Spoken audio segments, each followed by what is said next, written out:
₱20 per kilo ng bigas na ibinebenta ngayon ng gobyerno sa Kabisayaan na minamasama ngayon ng kampo ni Sara Duterte.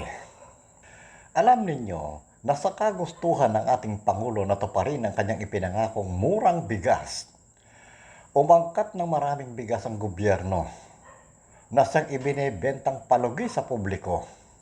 Papasanin ng gobyerno ang kalahati ng presyo nito sapagkat wala namang murang bigas sa ngayon. Palay pa lamang ay ₱20 na isang kilo. At wala rin namang mga magsasakang mapeperwisyo sa ginawa nito ng ating gobyerno na siyang pinalalabas nitong kampo ni Sara Duterte. Sa tindi ng init ng panahon ngayon, hindi mabubuhayan ng pananim ang ating mga magsasaka. Nagkabitak-bitak na ang lupa dahil sa tindi ng init ng panahon. At ang palay ay hindi nabubuhay sa tuyong lupa. Nabubuhay ang palay sa tubigan. At kung may harvest man sa ngayon ay mangilan-ngilan lamang, hindi ito sasapat na isusupply sa publiko. Kung kaya't kinailangan ng gobyerno na gumawa ng ganitong paraan upang sa ganon ay matulungan din itong ating mga magsasaka na kahit sa bigas man lamang ay makatulong ang ating gobyerno.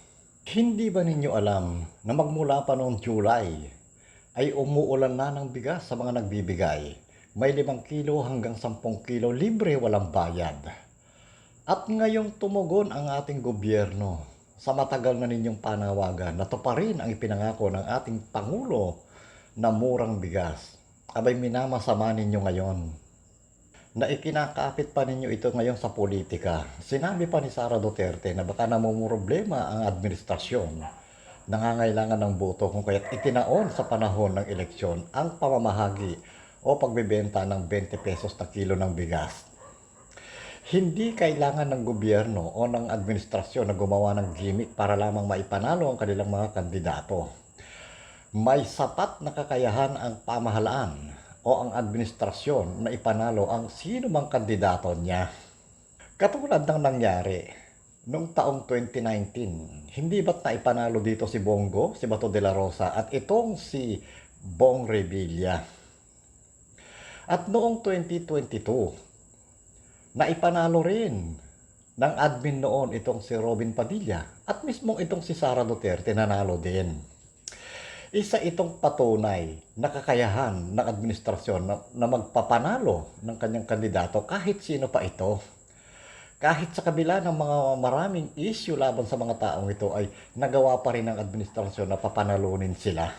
At sa laki ng bilang ng mga botong nakuha ninyo, sa palagay ba ninyo organic ito? Hindi, mekanismo yan.